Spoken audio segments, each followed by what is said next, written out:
Tu étais là, à genoux, dans le silence. Tu espérais un message, un signe. Tu voulais juste qu'elle te regarde, qu'elle te parle, qu'elle te revienne.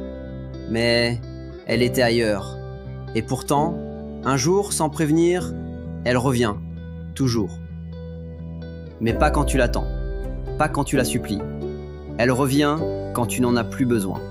Et ça, mon frère, c'est une leçon que tout homme doit apprendre.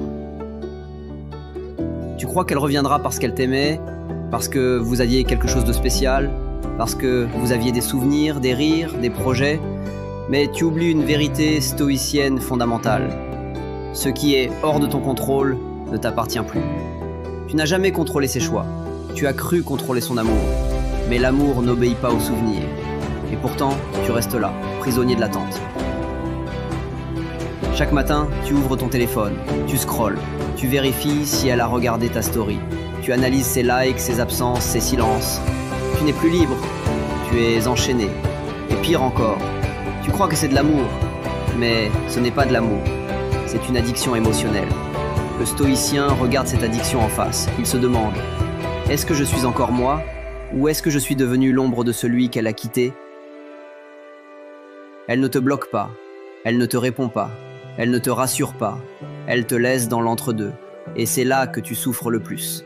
Parce que dans l'attente, tu t'imagines, tu rêves, tu fais des scénarios, tu projettes des excuses qu'elle ne fera jamais. Mais ce silence n'est pas neutre, c'est un test, un levier de pouvoir. Et tant que tu réagis à ce silence, elle gagne. Le stoïcien, lui, ne réagit pas. Il observe, il respire, il garde sa verticalité. Et puis un jour, quelque chose en toi change. Tu arrêtes de la suivre. Tu supprimes les photos. Tu bloques les réseaux. Tu reprends le sport. Tu lis. Tu dors mieux. Tu retrouves ta discipline. Tu ne le fais pas pour la blesser. Tu le fais pour te sauver. C'est ce jour-là, le jour où tu ne penses plus à elle, qu'elle commence à penser à toi. Non, elle revient pas parce qu'elle t'aime à nouveau. Elle revient parce que t'es devenu rare. Parce que tu réponds plus comme avant. Parce que t'as plus besoin d'elle pour respirer. Parce que ton détachement devient magnétique.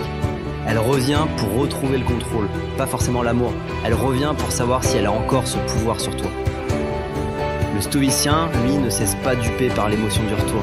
Il se demande, est-ce qu'elle me revient ou est-ce qu'elle revient chercher ce qu'elle a perdu? Mon attention gratuite. Et là, t'es face à deux chemins. Tu peux céder à l'ego, lui répondre, retomber dans le piège, rejouer la même histoire, ou tu peux honorer ta reconstruction. C'est pas une question de vengeance, c'est pas une question d'ego, c'est une question de paix intérieure. Le stoïcien n'a rien à prouver, il revient pas sur ce qu'il a transcendé. Il sourit, il avance. Elle t'écrit, je pense encore à toi, je me demande ce qu'on aurait pu devenir. Mais entre-temps, t'as lu des livres, t'as médité, tu t'es redressé, t'as compris que l'amour n'a de valeur que quand il est mutuel, profond, stable. T'es plus l'homme qu'elle a quitté. T'es devenu celui qu'elle ne mérite plus. Et c'est là, mon frère, que tu gagnes. Pas parce que tu l'as récupérée, mais parce que tu ne la veux plus. Elle reviendra, peut-être. Mais cette fois, tu seras l'homme qui se maîtrise. Celui qui n'attend plus, celui qui avance, celui qui inspire sans supplier. Et si elle revient, ce sera plus elle qui décidera. Ce sera toi. Parce que maintenant tu choisis. Abonne-toi à cette chaîne si tu refuses de rester l'homme blessé, si tu veux redevenir l'homme libre. Ici, on court pas après l'amour, on construit notre monde. Ici, on pleure pas pour celles qui partent, on se relève, on se renforce. Et un jour, elles se retourneront. Mais toi, qui seras déjà plus là. Active la cloche, partage cette vidéo à un frère qui en a besoin, et souviens-toi toujours, celui qui se maîtrise domine le monde.